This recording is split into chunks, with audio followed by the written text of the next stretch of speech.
Antes de empezar el tema de hoy, vamos a hacer una oración.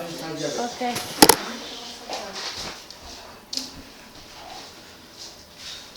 Padre nuestro que estás en los cielos, te agradecemos porque estamos en tu día de reposo y te agradecemos porque estamos un pequeño grupo para poder estudiar lo que tú nos quieres decir en tu palabra y a través de los testimonios del Espíritu de Profecía en la hermana Ellen White.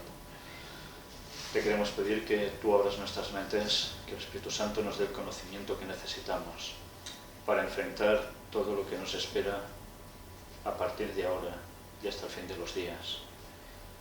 Perdona nuestros pecados, bendícenos. En el nombre de Jesús te lo pedimos. Amén. Amén. Vamos a empezar con un texto que se encuentra en Efesios capítulo 4 y vamos a leer versículos del 14 al 16. Para que ya no seamos niños fluctuantes, llevados por doquiera de todo viento de doctrina, por estratagema de hombres que para engañar emplean con astucia las artimañas del error, sino que siguiendo la verdad en amor, crezcamos en todo en aquel que es la cabeza, esto es, Cristo, de quien todo el cuerpo, bien concertado y unido entre sí por todas las coyunturas que se ayudan mutuamente, según la actividad propia de cada miembro, recibe su crecimiento para ir edificándose en amor. Démonos cuenta una vez más, como aquí el apóstol Pablo nos habla de artimañas del error, presentadas a veces de tal modo, con astucia, que son capaces, sobre todo para las personas que no tienen una buena base, que empecemos a divagar de un lado hacia otro, llevados por todo viento de doctrina. Sabéis, muchas personas se convierten al Evangelio y entran por la verdad, pero después, por circunstancias, llegan a su vida otro tipo de mensajes, otro tipo de conceptos religiosos que creen que son correctos, los abrazan y se apartan de la verdad. Pues bien, ese caso que ha sucedido a través de toda la historia, hoy sigue repitiéndose. Y pasó lo mismo con lo que estábamos viendo ayer con el Dr. Kellogg. Un hombre que andó muy firmemente, pero después se apartó. ¿Y por qué se apartó e empezó a introducir cosas que no eran realmente bíblicas? Conceptos que para nada eran lo que nos dice la palabra de Dios. Pues hoy iremos viendo eso. Nosotros ayer terminamos aquí y vamos a seguir con la lectura. Un iceberg, hazle frente. Poco después de que envié los testimonios acerca de los esfuerzos del enemigo para socavar el fundamento de nuestra fe mediante la diseminación de teorías engañosas, leí un incidente acerca de un barco que hizo frente a un iceberg en una neblina. Dormí poco durante varias noches. Me parecía estar aplastada como un carro bajo las gavillas. Una noche fue presentada claramente una escena delante de mí. Navegaba un barco en medio de una densa neblina. De pronto el vigía exclamó: «¡Iceberg a la vista!». Allí, como una elevada torre por encima del barco, estaba un gigantesco iceberg. Una voz autorizada exclamó: «¡Hazle frente!». No hubo un momento de vacilación. Se demandaba acción instantánea.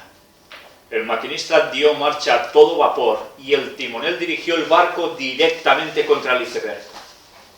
Con un crujido golpeó el témpano. Hubo una terrible sacudida y el iceberg se rompió en muchos pedazos que cayeron sobre la cubierta con un estruendo semejante al trueno. Los pasajeros fueron violentamente sacudidos por la fuerza de la colisión, pero no se perdieron vidas. El navío se dañó, pero no sin remedio. Rebotó por el contacto, temblando de proa a popa como una criatura viviente. Entonces siguió adelante en su camino. Bien sabía yo el significado de esta visión. Había recibido mis órdenes. Había oído las palabras como una voz de nuestro capitán: «Hazle frente». Sabía cuál era mi deber y que no había un momento que perder. Había llegado el tiempo de una acción decidida. Sin demora debía obedecer la orden. Hazle frente. Esa noche estaba en pie a la 1, escribiendo a toda la velocidad con que mi mano podía correr sobre el papel.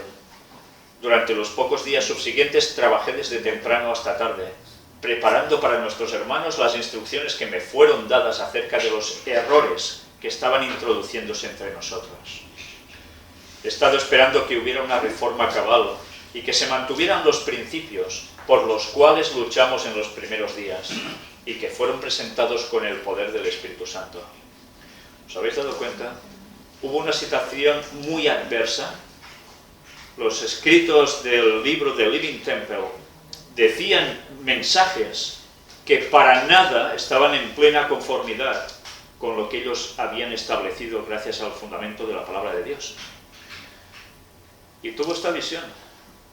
Hazle frente. Pero ¿se debía demorar en plantar cara ante esa situación? No. Ahora debía hacerle frente.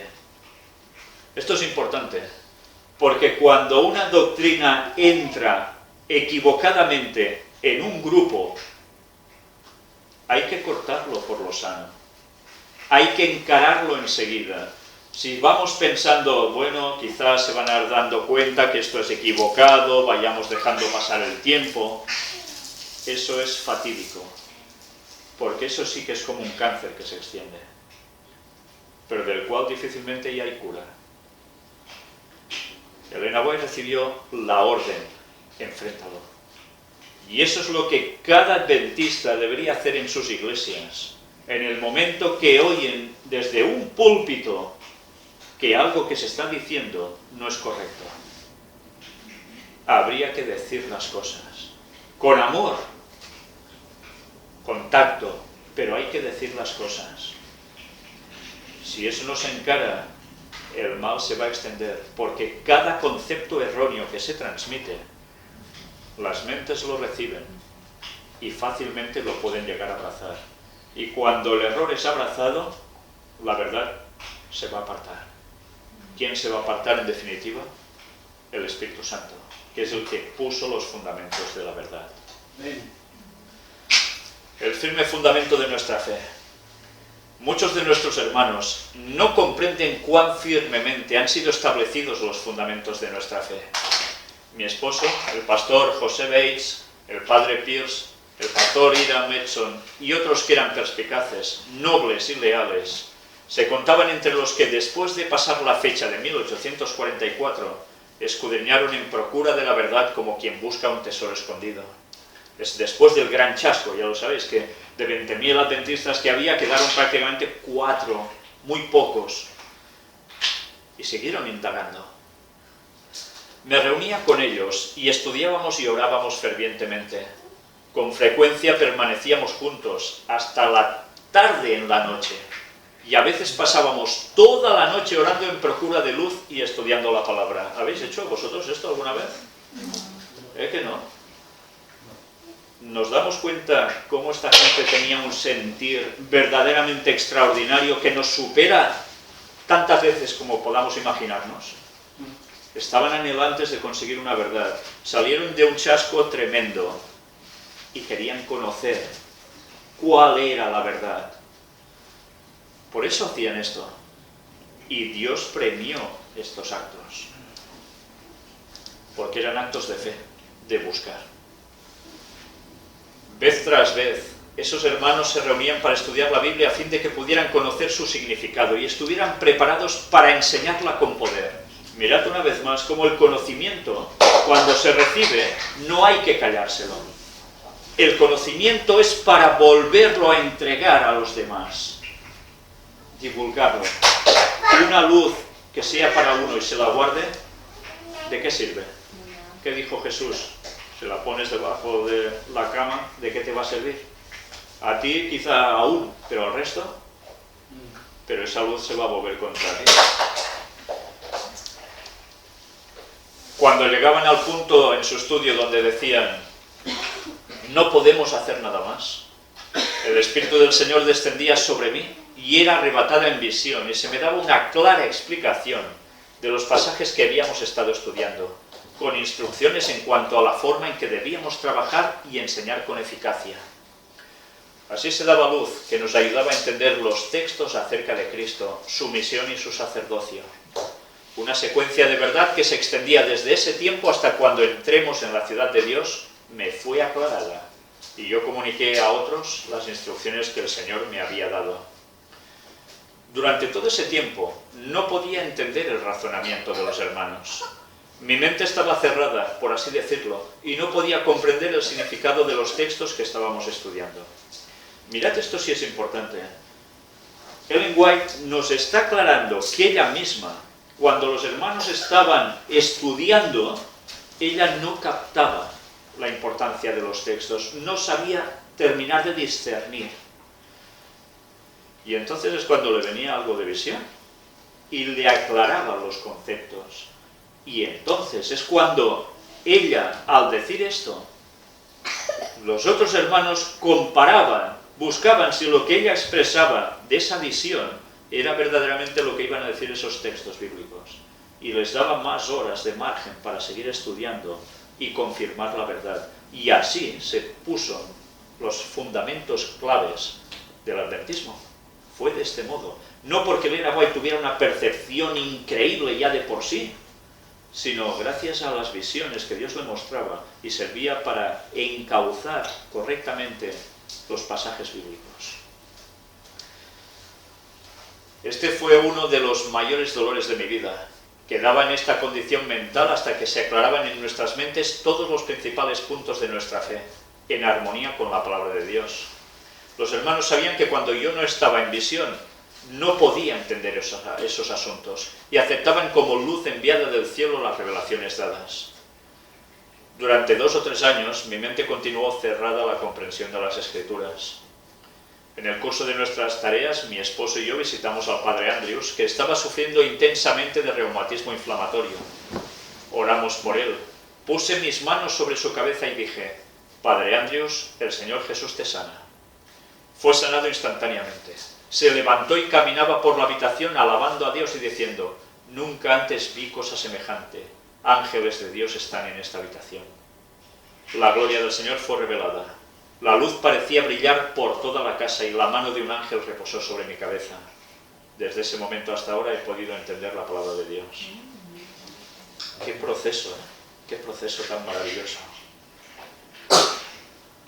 ¿Qué influencia es la que induciría a los hombres en esta etapa de nuestra historia para proceder en una forma solapada y poderosa para derribar el fundamento de nuestra fe?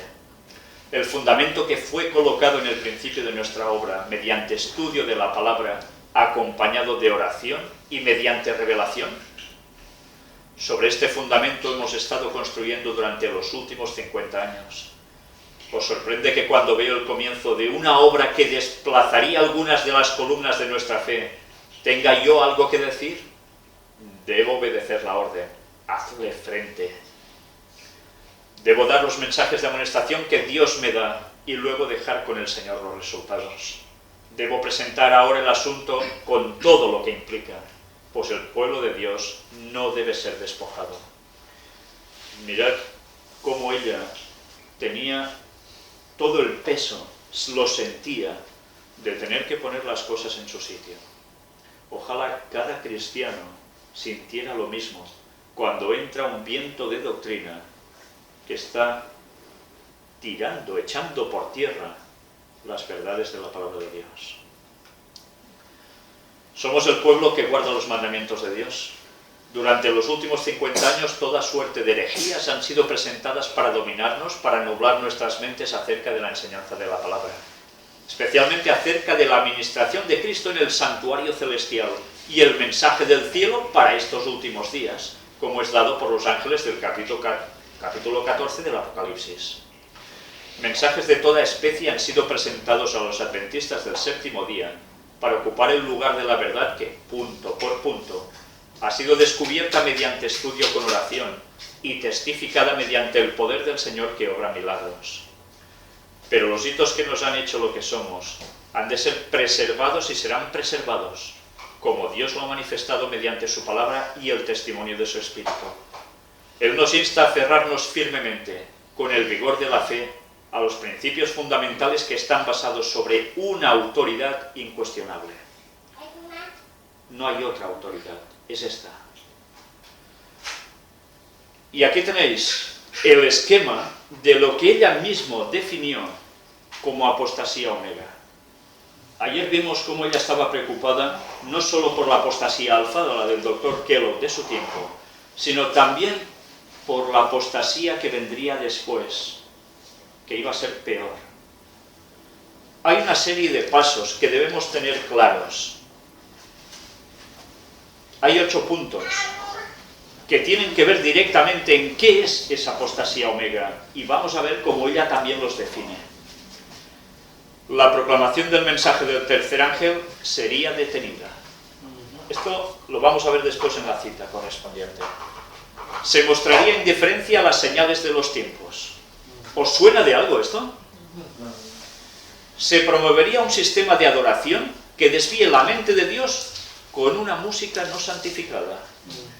Vaya si os debe sonar todo esto. Se renunciaría a las doctrinas fundamentales de nuestra fe y se cambiaría nuestra religión. Se establecería una nueva organización. Se escribirían libros de una nueva orientación. Se introduciría un sistema de filosofía intelectual. Se tratará de enterrar el sábado y exaltar el domingo. El apartado más terrible de todos. La culminación que se está buscando con todo el anterior proceso. Todo esto, estos 7 puntos, están tramados especialmente por Satanás para terminar derribando su objetivo, el sábado. Ese es su punto. Por tanto, mirad si la apostasía omega iba a ser algo realmente terrible. Terrible porque iba a entrar de modos muy sutiles, tocando puntos vitales, paso a paso, hasta que va a llegar a derribar lo más importante, lo más destacado de la Iglesia Adventista, que se llama del séptimo día, el sábado. Ahora vamos a ver un argumento utilizado por los actuales antitrinitarios, formando parte de la apostasía omega anunciada y denunciada por Ellen White. ¿Sabéis? Curiosamente, la apostasía omega tenía que ver con la personalidad de Dios. Y personalidad de Dios, ¿quién es Dios? ¿De qué está hecho Dios?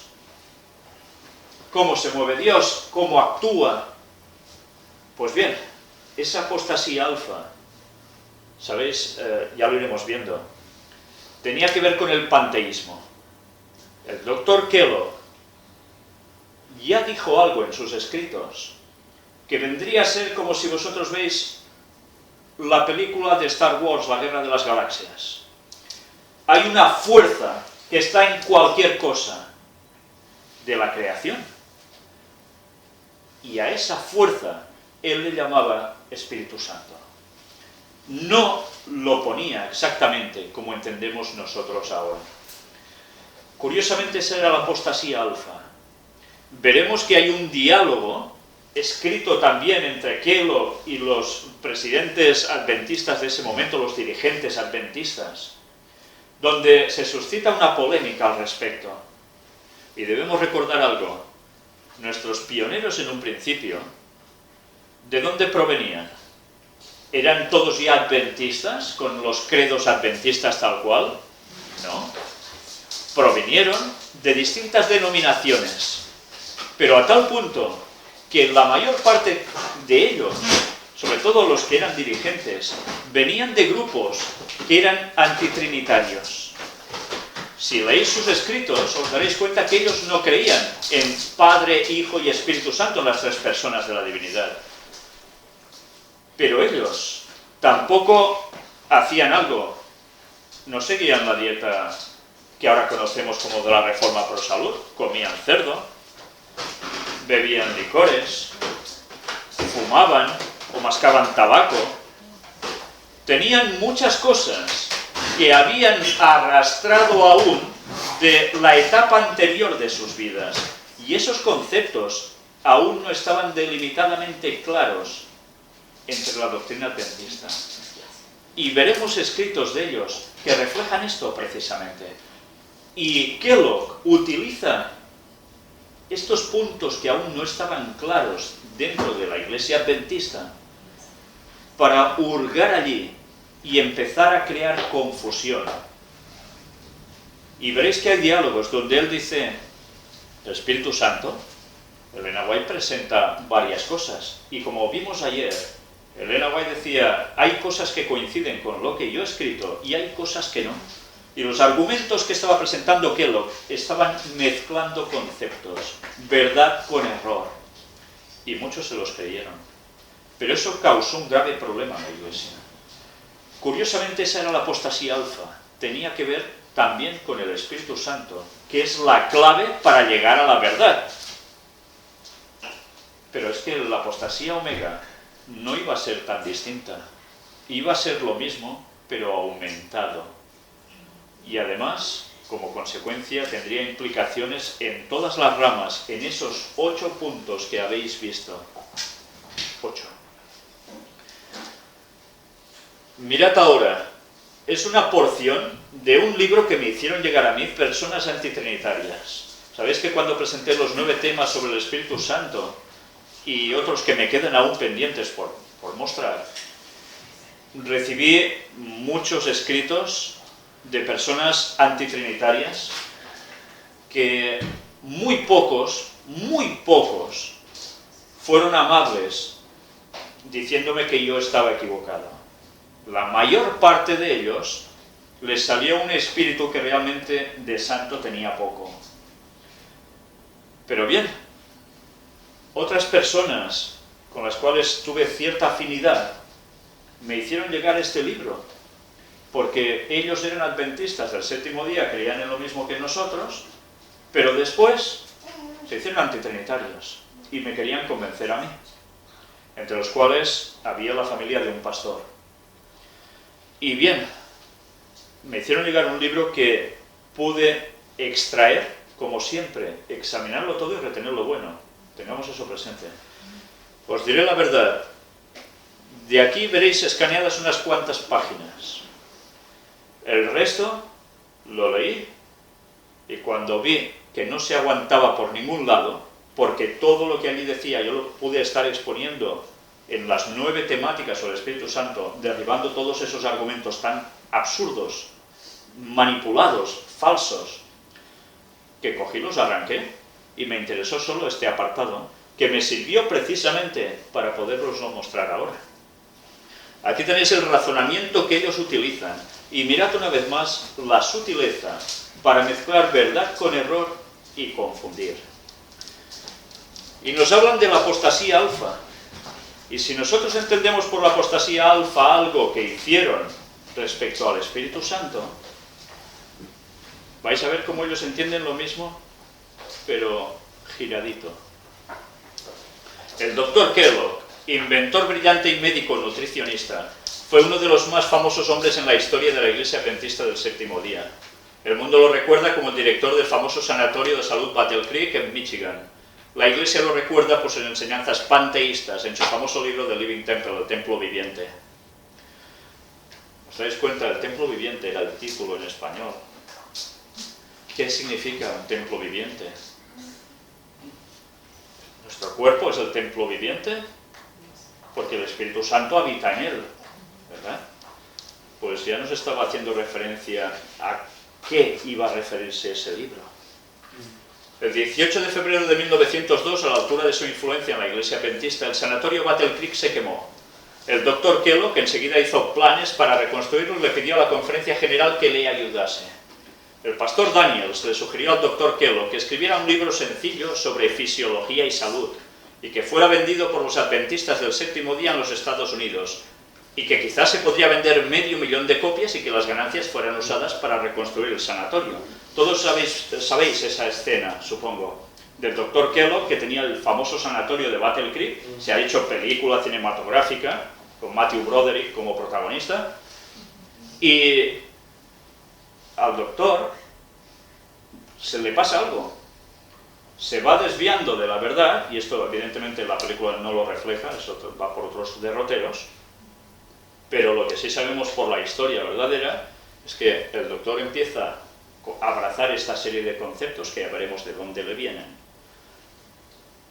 y es advertido por el espíritu de profecía a través de Ellen White: no sigas por este camino. Y curiosamente, de la noche a la mañana hay un incendio que reduce a cenizas ese inmenso centro de terapias naturales del Dr. Kellogg. ¿Habéis visto alguna vez la descripción de qué sucedió con ese incendio o en ese incendio? Los bomberos mismos declararon que mientras más agua lanzaban, y eran construcciones, ya veis, de madera, más se encendía el fuego. Es algo que ellos dijeron que era incomprensible. Ese fuego no fue provocado por nadie, fue directamente por mano divina. Por eso no pudieron apagarlo. Y el Dr. Kellogg tenía que haber recibido ese mensaje y darse cuenta que lo que él estaba haciendo iba contra la mano de Dios. Pero no lo hizo, insistió en ello. Y como consecuencia, vamos a ver qué va sucediendo. El Dr. Kellogg preparó rápidamente el manuscrito y un comité fue señalado para revisar el libro. El comité de la Conferencia General no publicó el libro porque ellos notaron que contenía enseñanzas panteístas acerca de la personalidad de Dios. Por ejemplo, la página 29 de este libro dice: supongamos que tenemos una bota delante de nosotros, no una bota regular, sino una bota viva. Y cuando echamos un vistazo, nosotros vemos botitas salir de ella, y empujando los dedos, cayendo de los lados y saliendo hacia afuera de la bota. 100, miles de botas, muchas botas continuamente. Y bueno, aquí falta un trozo que dice: clamar que hay un zapatero en la bota. Así también hay una presencia en los árboles. Mirad qué comparativa de cosas tan extrañas, ¿eh? Así también hay una presencia en los árboles. Un poder que crea y lo mantiene. Un hacedor de árboles en el árbol. O sea, él hacía referencia a que dentro de esa bota había un hacedor de botas.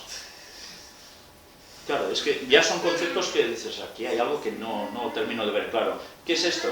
Filosofadas. Bueno, pero ¿a qué conclusión lo iba a llevar esto a él? A que había una presencia en los árboles. Una presencia. Es que es fuerte. No están diciendo solo que es un algo, una energía, que ¿habéis visto personas abrazando árboles? ¿Sí? Cogen energías y no sé qué más. Bueno, todo esto tiene que ver con lo que estaba presentando ya Kellogg en su momento. Pero es que además, esa presencia en los árboles, ¿no recuerda dibujos de Walt Disney? ¿No habéis visto algún episodio de alguna de sus peliculitas donde un árbol tiene una cara, abre la boca, habla? Con Pocahontas creo que sale, ¿no? Dices, ¿esto qué es? Pues eso, era esto. Los mismos conceptos espiritistas. Panteísmo. Pues bien, mirad cómo va siguiendo esto. Después que los líderes de la denominación no quisieron publicar el libro del Dr. Kellogg, él personalmente puso una orden en la Review and Herald, ya sabéis, era la revista adventista de ese tiempo. Un mes después, la Review and Herald se quemó y las placas del libro que estaban preparadas en la imprenta fueron destruidas por el fuego. Segundo aviso de Dios, ¿eh? Segundo. ¿Y creéis que él se quedó tan ancho? Que recogió ya diciendo, vale, me han dado 2 guantazos, ya me doy cuenta que no voy bien. Pues no, él siguió. El 16 de marzo de 1903, Elena G. de White le escribió al Dr. Kellogg: usted no está claro de la personalidad de Dios, que es todo para nosotros como pueblo. Usted ha destruido virtualmente al Señor Dios mismo. Un mensaje contundente. Pero habéis visto que se quemó también la imprenta. Esto debería haber sido también una advertencia para los propios adventistas, que permitieron que esas planchas estuvieran allí para imprimirse. Eso ya no debería ni haber estado aceptado. Después de la destrucción de las placas del libro en el fuego en la Review and Herald, muchos tenían la esperanza de que el Dr. Kellogg no publicara el templo viviente. Pero en vez de aceptar el mensaje de amonestación de Dios, él envió el manuscrito a una imprenta comercial en Battle Creek y 3.000 copias del libro fueron hechas y empezaron a circular ampliamente entre los adventistas. Se buscó el modo para sí o sí lanzar el libro, publicarlo. Y muchos adventistas, ¿qué hicieron? Comprar el libro. Y por tanto, fácilmente adquirir esos conceptos. Mirad si era primordial que cada adventista supiera realmente lo que creía. Si hubiese sido así, la gente ya no hubiese ni comprado este libro. Pero las ganas de conocimiento, las ganas de algo nuevo, pero algo nuevo que en verdad echaba por tierra los fundamentos de la fe, hace que la gente se distorsione. Nosotros subestimamos al Dr. Kellogg, su poder e influencia dentro de la Iglesia Adventista. No solamente era el alfa de la crisis doctrinal, pero también había un conflicto de poder. El conflicto iba a ser una separación permanente en la denominación adventista. Muchos aceptaron las enseñanzas del Dr. Kellogg como nueva luz. Kellogg mantuvo que él estaba enseñando lo que Elena de White estaba predicando por años. En octubre de 1903, la controversia alcanzó su crisis durante las reuniones del invierno de la Conferencia General. Cerca del fin de las reuniones, el pastor A.G. Daniels recibió 2 cartas de Ellen White, que especialmente denunciaron las enseñanzas del libro de Living Temple. A este punto la corriente se tornó en favor de la verdad. El Dr. Kellogg revisó el templo viviente de cualquier concepto teológico, pero unos cuantos días después de las reuniones, el Dr. Kellogg le escribió a Hay Butter defendiendo que este libro, en estas palabras: hasta donde yo puedo ver la dificultad encontrada en templo viviente, todo puede ser sumado en esta pregunta: ¿es el Espíritu Santo una persona? Mirad dónde radicaba el problema.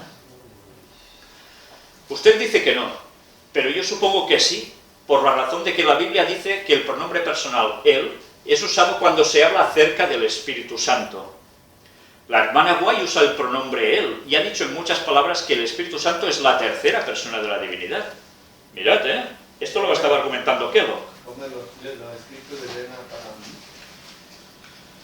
¿Cómo es que el Espíritu Santo es la tercera persona y no sea una persona? Es difícil para mí ver.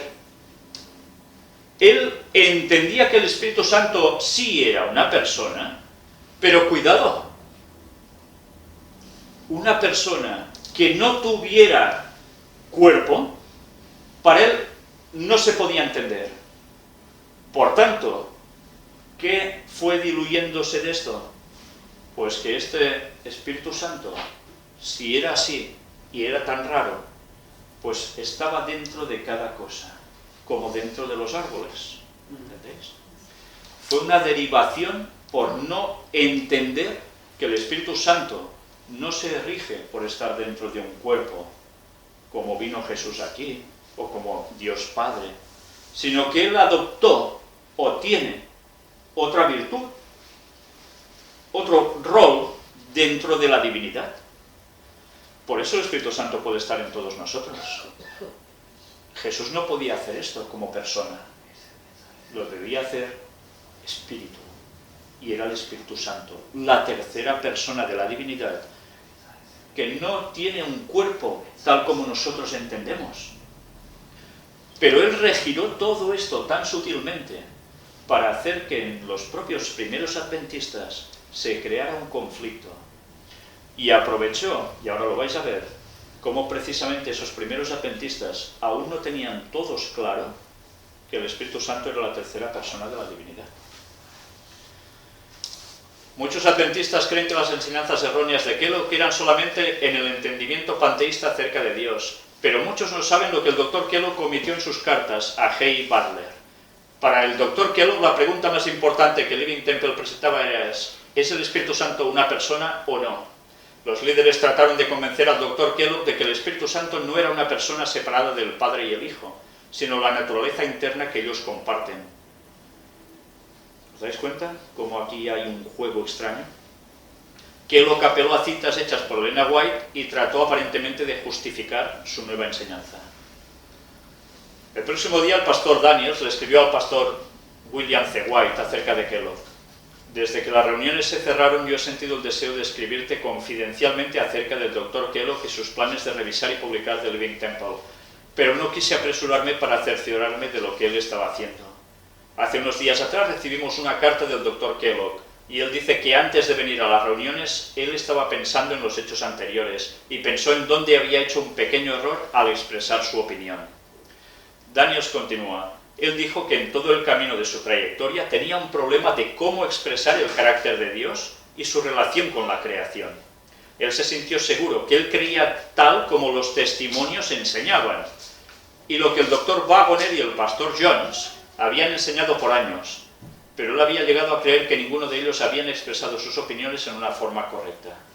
¿Sabéis? Estos dos pastores son los que hicieron la presentación del tema La justificación por la fe en el Congreso de Minneapolis de 1888, que después, mirad cómo son las cosas, algo que debemos aprender, después se apartaron también de la Iglesia.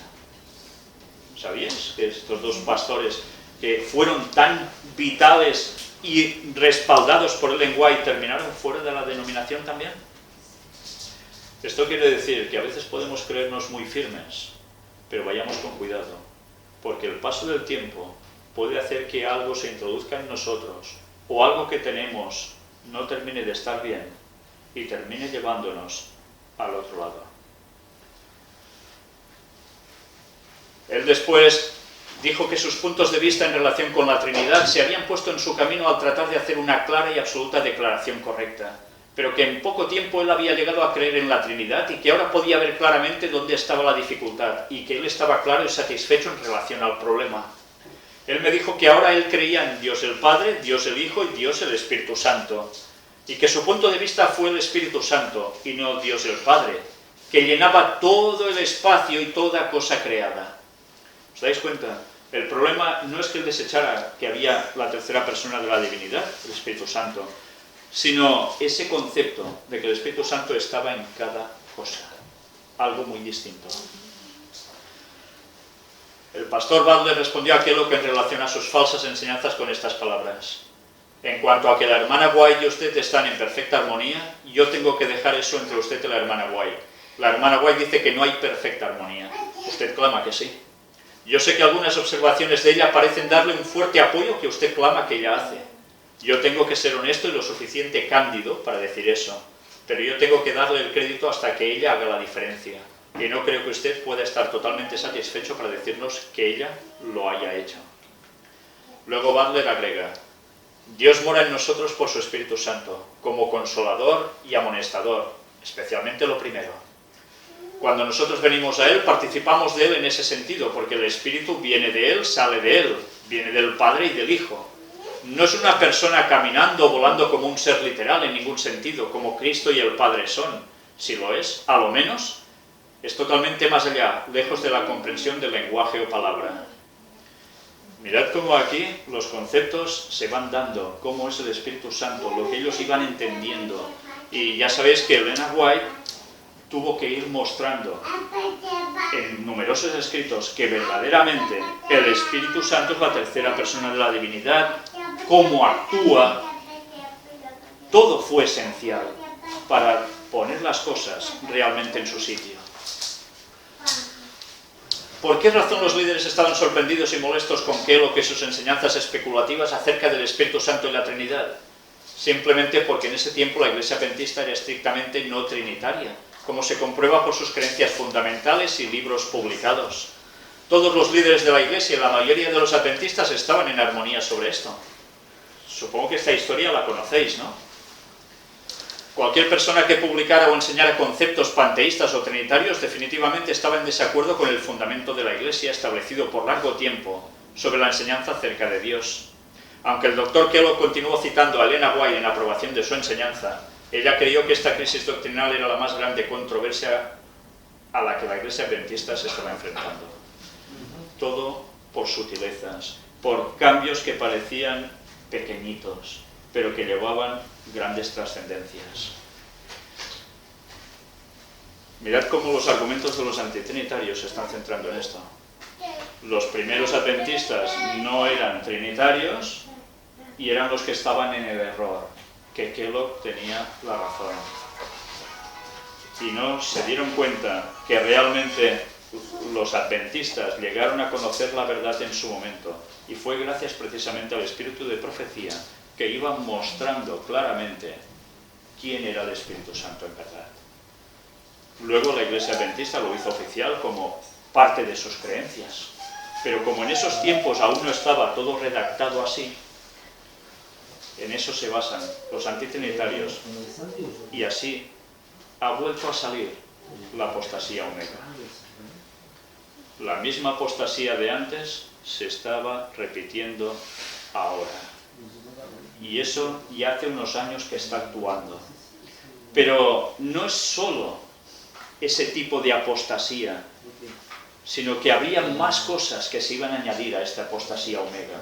No todo sería solo el tema del Espíritu Santo, que ya sabéis, ha causado que muchos miembros de la Iglesia en todo el mundo hayan dejado de ser adventistas y se hayan hecho antitrinitarios. Muchos. Sí. Por este tipo de creencias. Pues bien, aún habrá más cosas. Aquí hay un repaso de lo que más o menos dijimos ayer. Vamos a ver solo una pequeña parte. En 1904, Lena White publicó un artículo llamado El fundamento de nuestra fe, que aparece en Mensajes Selectos. Y ella escribe: como pueblo hemos de mantenernos firmes en la plataforma de la verdad eterna que ha resistido la prueba y el examen. Hemos de aferrarnos a las seguras columnas de nuestra fe. Los principios de la verdad que nos ha revelado Dios son nuestro único fundamento verdadero. Nos han hecho lo que somos. El tiempo transcurrido no ha disminuido su valor. He sido instruida sobre el mensajero celestial de que parte del razonamiento del libro de Living Temple es malsano y que ese razonamiento descargaría la mente de la verdad. Y así fue. Muchos adventistas dejaron de ser adventistas en la apostasía alfa. Y ahora ha sucedido lo mismo con la apostasía omega. Pero ella dijo que temblaba viendo al pueblo en la apostasía omega, porque iría mucho más allá aún de la apostasía alfa. Por eso dio todos esos 8 puntos que iremos viendo precisamente en el transcurso de hoy. Vamos a avanzar hasta la apostasía omega directamente. Todo esto me lo salto. Y mirad esto, porque ahora vais a entender de dónde surgió la creencia del Dr. Kellogg. La creencia que él empezó a divulgar de un modo como verdad y que tantos abrazaron. La relación de Kellogg con la masonería. Normalmente esto, al menos yo personalmente, nunca en la Iglesia había visto nada de este tema. Y sabéis, es básico, es realmente básico para entender todo esto y llevarnos a algo que dijimos ayer. ¿Quién iba a trabajar especialmente para hacer sucumbir los fundamentos de la fe adventista? Dos grupos que están trabajando unidos por detrás: jesuitas y masonería. Pues vamos a ver esto, que esto sí que no tiene desperdicio. Este libro, Eventos del Tiempo Final, no es un libro editado oficialmente por la Iglesia Adventista.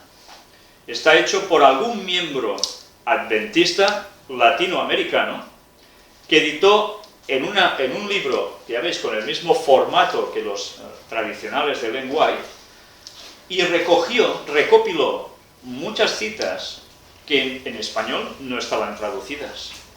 Y si algunas lo estaban dispersadas. Las englobó también por temas. Y el título ya lo veis, Eventos del Tiempo Final. No es Eventos de los Últimos Días. Ese sí que fue editado por la Iglesia. Pero, ¿sabéis? Este libro contiene verdaderas perlas de los escritos de Ellen White. Os recomiendo que lo busquéis como podáis. Sé que a finales de este año probablemente van a volver a editar más libros de estos. Y creo que era en Colombia, si no recuerdo mal. Estad atentos a lo que ahora vais a leer, porque os daréis cuenta de la importancia de la relación de Kellogg con un cierto poder. Estimado hermano Kellogg, acabo de leer su carta. Esta y los documentos adjuntos fue la única correspondencia que recibí este mes. Me siento mucho mejor de salud. Puedo dedicarme a escribir y encuentro muchas cosas para mantener mi mente ocupada. Desearía verlo personalmente, pero como no puedo hacerlo, le estoy escribiendo. Gracias por su prescripción médica. ¿Veis que mantenían una buena relación? Tendré cuidado. Mi oración es que el Señor me ayude y lo ayude a usted, mi hermano, para que no asuma muchas responsabilidades y al hacerlo se descalifique a sí mismo para administrarlas. Si usted fuese destituido por enfermedad o muerte, ¿quién estaría preparado para llevar adelante estas responsabilidades? ¿Sabéis? Kellogg sabía mucho y en el sanatorio de Battle Creek hacía muchas cosas él personalmente, tenía trabajadores, pero no todo lo estaba instruyendo a otros para formarse. Y claro, además asumía todas las responsabilidades administrativas y demás. ¿Podía con todo? No. Y ella le dice, con todo no podrás. Ponte bien, reparte funciones, porque así no se puede seguir. Le está dando consejos sabios, ¿verdad? ¿No hizo lo mismo Jetro, el suegro a Moisés? Los médicos que están bajo su dirección pueden tener interés en esta obra grande y extensa, pero no tienen su experiencia. Mientras usted tenga la posibilidad de educar, debe seleccionar a varios hombres y entrenarlos para llevar adelante las responsabilidades. Bajo su instrucción y por medio de la ayuda divina, ellos podrán aprender a hacer la obra que usted ha estado haciendo. Como médico, la influencia que usted ha logrado en su profesión es grande y extensa, y en algunos casos ha sido la voluntad de Dios. Usted ha contribuido para que la luz que Dios le ha dado brille hacia otros, y ésta ha influido en otros para la obra médica. Pero según la luz que el Señor me ha dado, existe un espíritu de masonería, y éste ha construido un cerco alrededor de la obra. Mirad por dónde, otro escrito de masonería de Ellen White, que yo personalmente desconocía. Cuando estuve presentando los escritos de Ellen White respecto a Apocalipsis 18, donde ella habla, que allí hace referencia a las sociedades secretas, a la masonería también, presenté todo lo que ella había escrito al respecto que yo conocía en español. Pues había estas citas que estaban en inglés y gracias a este libro están traducidas. Estaba hablando de un espíritu de masonería alrededor de la obra suya y de qué obra en general. ¿No habría ya unos pasos para derribar la verdadera fe adventista? Sigamos viendo qué nos dice. La antigua práctica tradicional ha sido exaltada como el único método verdadero para tratar la enfermedad, y este sentimiento se ha propagado considerablemente entre los médicos conectados con usted. En los casos de fiebre han acudido a las drogas para interrumpirla, según creían ellos. En varios casos este método interrumpió la fiebre y otras enfermedades, pero esto afectó al hombre entero. El Señor se ha dignado a presentarme este asunto en forma clara. No es necesario tratar la fiebre con drogas. La naturaleza tiene sus propios recursos para manejar mejor y con más éxito los casos más difíciles. Si totalmente se adopta esta ciencia, se obtendrán mejores resultados, especialmente si el que lo hace es meticuloso. El Señor bendecirá al médico que, dependiendo de los métodos naturales, trate de ayudar a cada función de la maquinaria humana para que ésta, por sus propios medios, cumpla el propósito del Señor y se restaure a sí misma y funcione correctamente. Un consejo que le estaba dando a un doctor. Ellen White había estudiado medicina. Tenía libros. Ellen White tenía libros de otros doctores de la época. Y libros que mezclaban cosas muy buenas con cosas que no eran precisamente lo mejor.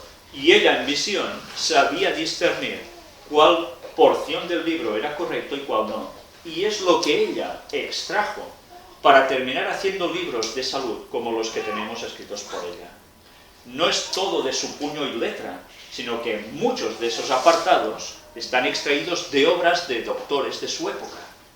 Pero ella sabía discernir gracias a que el Espíritu Santo la guiaba, y por eso la ciencia sigue demostrando ahora que todos los escritos de ella referentes a salud precisamente están cuadrando a la perfección con las cosas correctas, mientras esos apartados que desechó verdaderamente no eran buenos para el ser humano. Extraño, ¿no? Y algunos dicen que es una falsa profetisa. Bueno, ¿qué vamos a hacer? Vayamos viendo qué más nos está diciendo aquí. Doctor Kellogg, Dios lo ha favorecido con la fraternidad médica y Él desea que usted mantenga esa relación, pero en ningún caso debe exaltar la alopatía sobre toda otra práctica, como acostumbran los otros médicos del mundo, y llamar curanderismo y error a todos los otros métodos, porque esta, desde sus comienzos hasta la actualidad, ha exhibido resultados muy inaceptables. Se han perdido vidas en su sanatorio, porque les han administrado drogas que le impidieron a la naturaleza la oportunidad de hacer su obra de restauración. Interesante, ¿eh? La medicación con drogas ha roto el poder de la maquinaria humana y los pacientes han muerto. Otros han llevado las drogas consigo, quitándole la eficacia a los remedios simples del cual dispone la naturaleza para restaurar el sistema. Los estudiantes en su institución no deben ser educados para creer que las drogas son una necesidad. Deben ser educados para dejar de lado las drogas. Mirad cómo aquí ya se están mezclando varios conceptos. Lo que terminaría siendo la medicina actual es algo que él también estaba rascando, introduciéndose. Y Ellen White dijo, este no es el camino. La fraternidad médica, representada ante mí como masonería, mirad por dónde, con sus largos nombres ininteligibles que la gente vulgar no puede entender, llamaría curanderismo a la receta médica del Señor para Ezequías. ¿Recordáis cómo es curado Ezequías, no? Este enfermó de muerte, pero oró por su vida y su oración fue oída. A los que lo cuidaban se les ordenó que consiguieran higos y que los pusieran sobre la herida y el rey fue restaurado. Dios utilizó estos medios para enseñarles que todas sus prescripciones simplemente le estaban despojando al rey del poder para recuperarse y superar la enfermedad. Con una cosa tan sencilla, ahí hubo la restauración. Una vez más, una gran lección para el pueblo de Dios. No tanto medicamento, ir a lo natural. Pero si os habéis dado cuenta, ¿quién está representado por todo esto? La masonería. ¿La masonería vinculada a qué? A la medicina. A la medicina. A la medicina que ahora conocemos como medicina normal para todos, ¿verdad? Ahora entenderéis por qué las grandes corporaciones médicas son causantes de tanta desgracia en la humanidad, a costa de forrarse de millones y millones de la moneda que queráis. La masonería están en los puestos de poder detrás de las grandes farmacéuticas. Y eso ya sucedía entonces. Si los datos que he ido mostrando en las conferencias no eran suficientes, tenemos ya los orígenes de todo eso. Mirad si es importante saber qué contacto tuvo Kellogg que lo llevó a hacer precisamente su filosofía sobre el Espíritu Santo, el panteísmo. Si no entendemos cómo la masonería cree exactamente lo mismo que estaba pregonando Kellogg, no entenderemos nada de todo lo que es la apostasía alfa y lo que iba a ser la apostasía omega. Detrás de esta apostasía había la masonería.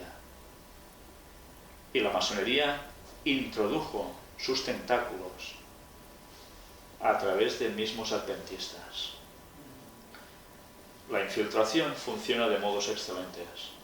Unos lo hacen a conciencia y otros porque han sido instruidos y pensando que han recibido una gran luz, un gran conocimiento, imparten esos conceptos oscuros también desde dentro.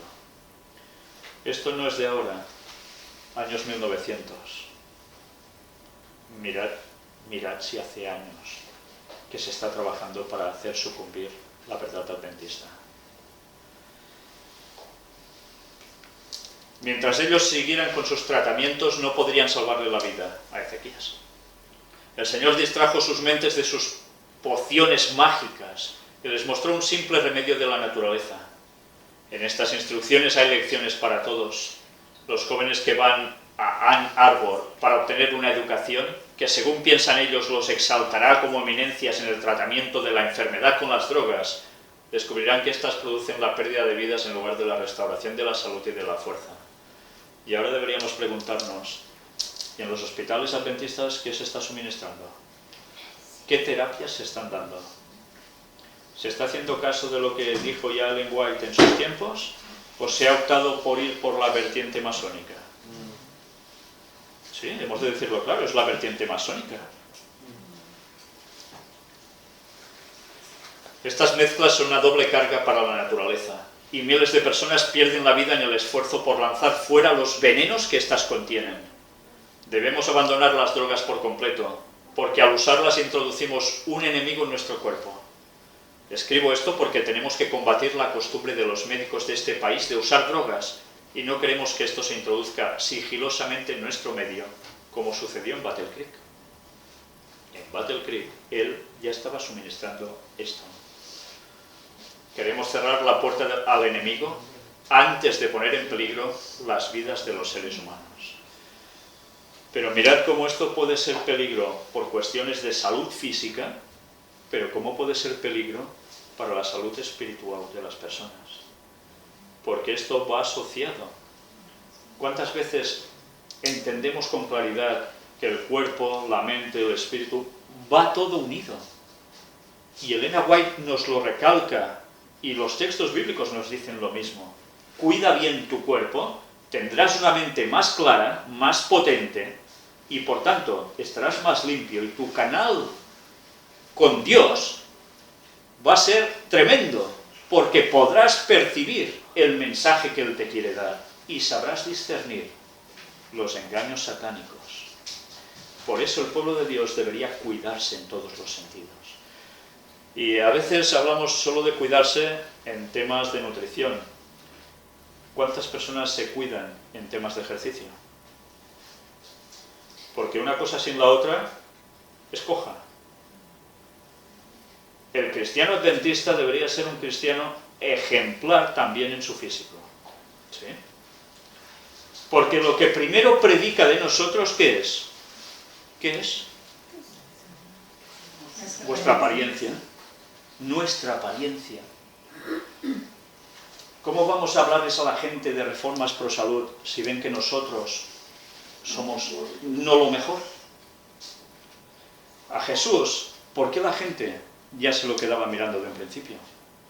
Elena White describe su andar, su porte real, su cuerpo como un gimnasta, destacaba. Después, evidentemente, sus palabras, su mirada, todo va acompañado. Jesús reunía todos los requisitos. Por eso está muy bien que nos centremos en apartados de salud, de nutrición, de medicina natural.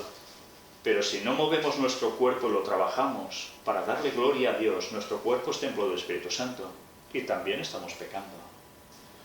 Esto, por desgracia, nos enseña mucho en las iglesias. Cada adventista debería ser un ejemplo vivo en su físico. Hacer todo lo posible para estar bien, porque si estás bien físicamente, estarás bien mentalmente, porque influye. Y como consecuencia, captarás mucho mejor las cosas de Dios. O sea que ahora, todos lo hacemos.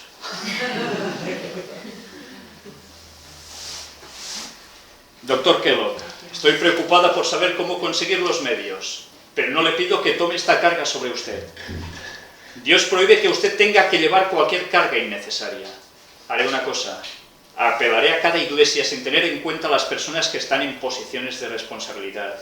Se debe hacer una obra en este país y los que han tenido el beneficio de la labor de mi esposo y la mía propia en la construcción de la obra en la costa del Pacífico y en Battle Creek deben comprender cuán arduamente hemos trabajado y deben ayudarnos.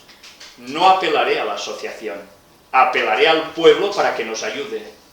Una vez establecidos trabajaremos en esa ayuda, pero la necesitamos ahora, no podemos hacerlo sin ella. Usted menciona que la asociación dice que Australia ha tenido más medios que cualquier otro lugar. Es posible, pero siempre que la providencia de Dios nos abra nuevos campos, ¿nos negaremos a entrar en ello y establecer en este nuevo mundo una fuerza activa que envía obreros a otros campos? Mirad su preocupación, la de Ellen White. Diseminar, esparcir todo para que la gente conozca, sea donde sea. ¿Y qué hacían falta para eso? Recursos y ganas de hacer ir gente allí y personas que quisieran hacerlo.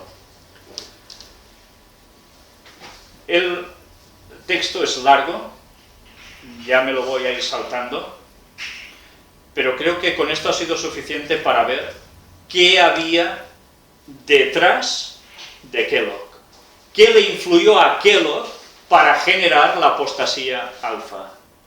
Y si hemos visto que la alfa no va a ser nada más que el preámbulo a la omega, después nos iremos concentrando si realmente la apostasía omega ha empezado ya, o aún es cuestión de futuro, o no va a ser nunca, como algunos dicen. Os recomiendo, y voy pasando las imágenes, para que en vuestras casas, una vez esto esté filmado, podáis ir leyendo todo el texto. Y aquí nos va continuando con más de lo mismo. Nos va dando una serie de consejos, una serie de instrucciones que realmente no tienen desperdicio. Pero tened presente que todo esto se tuvo que dar por algo en concreto. Mirad esta carta del 67 del 6 de abril de 1899.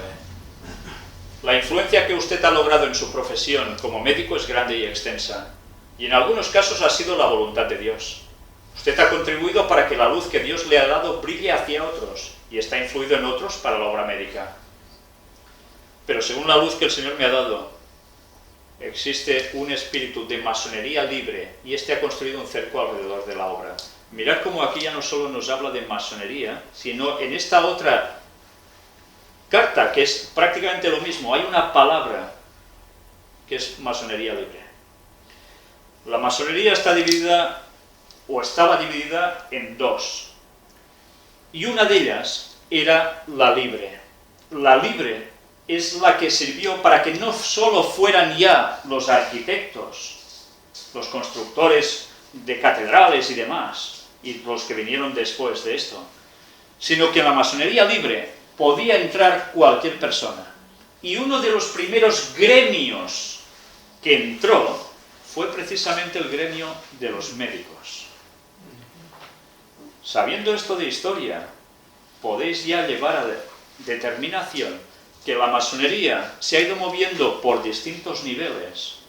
Gente, después ya claro, entraron abogados y gente de alta alcurnia de distintas clases sociales, no sociales, sino de distintas ramas de profesiones, pero todos de un alto nivel.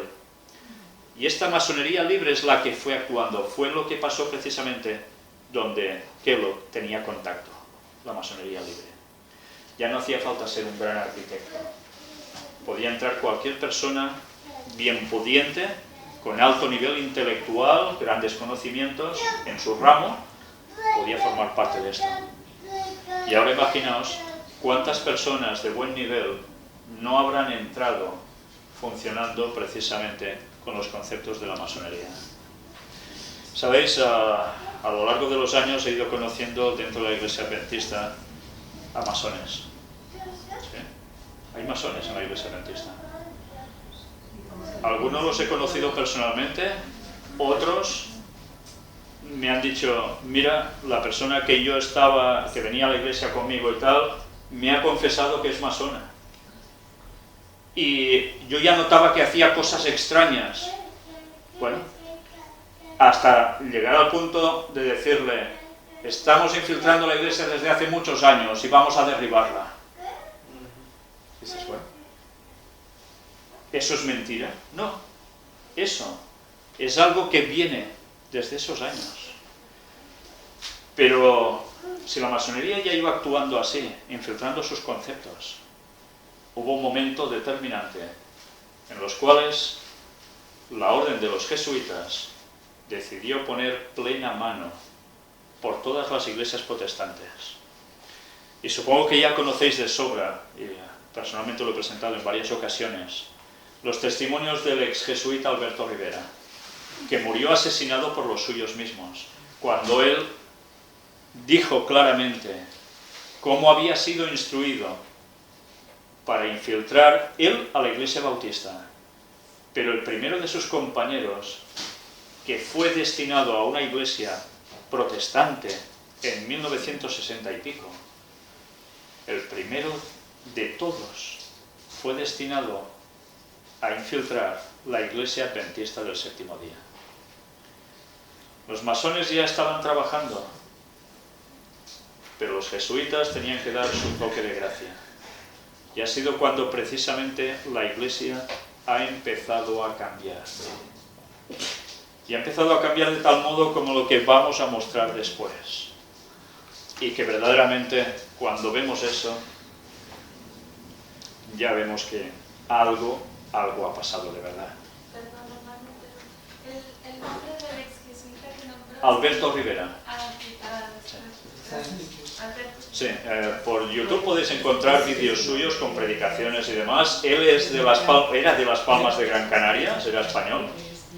Y estuvo además incluso llevando una iglesia en Tarrasa, al lado de Barcelona. Por supuesto, ahora lo que vais a ver no os puede dejar indiferentes. ¿Qué veis aquí? Mirad bien la imagen, ¿eh? Mirad bien la imagen. ¿Sabéis? Este cuadro fue entregado por el Dr. Kellogg a Ellen White. Esto está en un lugar donde hay libros de Ellen White recopilados de la iglesia, un centro de la iglesia. Y ha servido para que los antitrinitarios digan que Ellen White tampoco aceptaba al Espíritu Santo como la tercera persona de la divinidad. Y dices, bueno, estos señores leen lo que les da la gana porque están presentando cosas que no son ciertas. Y sin saber la historia, están metiendo la pata hasta el cuello. Mirad cómo este cuadro prácticamente nos habla desde el jardín del Edén, la caída, Adán y Eva son expulsados, hay la muerte de Caín y Abel, bueno, de Caín a Abel, sacrificios, sumo sacerdote, un humo que sube, y justo allí detrás, ¿qué hay? Un árbol. Y en el centro de la copa del árbol, el ojo que todo lo ve está ahí, irradiando una luz hacia todos lados.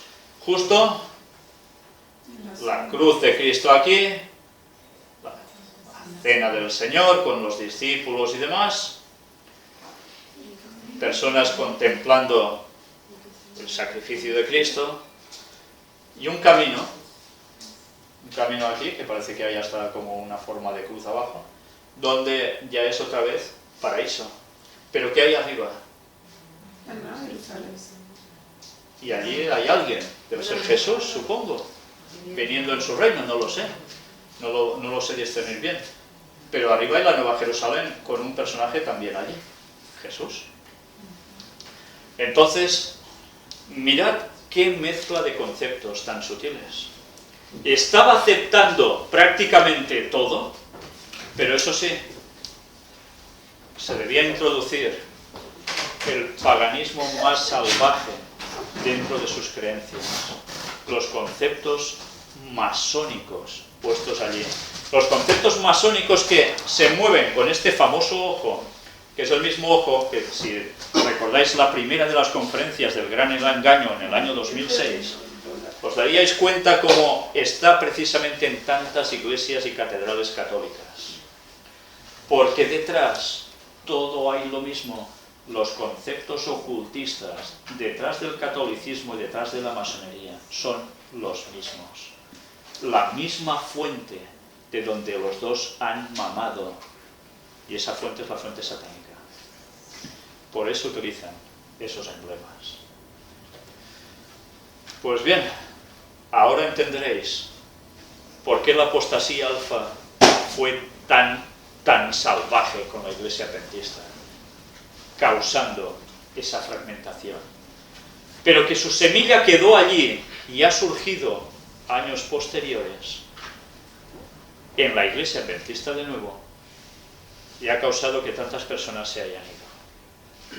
También estuve mostrando en los temas del Espíritu Santo cómo hubo alguien que ya mostró sus conceptos antitrinitarios y fue alguien con una iglesia, teóricamente iglesia, que tenía que ver con cristianismo, pero que en verdad no era cristianismo. Y de allí surgió otra vez en los conceptos más arrianos. Y muchos abrazaron esos conceptos y algunos adventistas tuvieron contacto con eso. Gracias a Dios, el espíritu de profecía trabajó de tal modo que pudo volver a encauzar las cosas. Pero Satanás ha intentado siempre minar, tanto como ha podido, todos estos conceptos. Y no nos hemos librado aún, porque hemos visto que esto es parte de la apostasía. Pero recordad los 8 puntos. Vamos a ir viéndolos uno a uno después en esta segunda parte de la temática. La segunda apostasía, Omega. Bien, vamos a detenernos aquí. Creo que es suficiente de momento para haber destapado cosas que la mayor parte del pueblo adventista estaba ignorando y que gracias a Dios hemos podido conocer. Vamos a hacer un descanso y después continuamos.